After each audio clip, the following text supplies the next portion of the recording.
Abdulrahman, whose face we can't show, was only 16 when he crossed the border into Jordan. A teenager, a refugee, and all alone. He's now living with a Syrian foster family in a Zaatri camp. His foster father, Abu Rifat, already has 9 children, but had no problem welcoming a 10th. One reason why Abdulrahman left his village in Dar'a was because he was called for conscription into the Syrian army. I came because of the constant shelling and pounding. I was horrified by it. I told my parents I want to escape to Jordan, so I left the next day with residents from my village. Abdulrahman's biological parents in Syria speak to him often, but they've never spoken to his foster parents. When we met him, he said he had no family here, so we told him to come and live as one of our own children.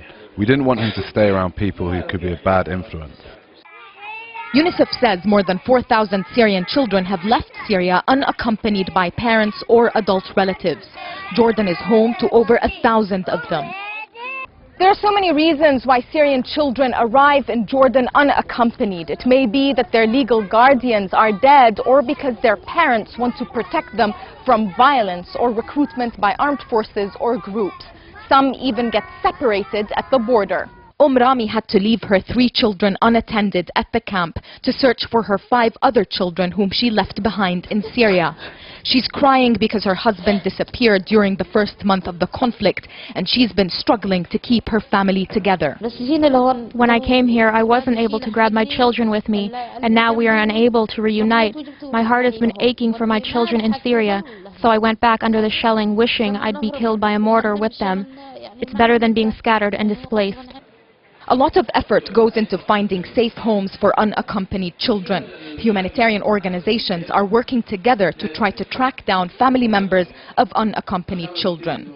Our priority is either to reunify them with the family whenever there is a family member in Jordan, or to give them a family-based care. So we are really advocating for foster care, and there are many foster care families already lined up.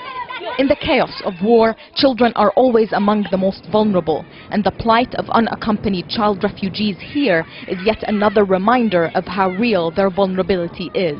Nisreen Shamaila, Al Jazeera, at Zaatri camp.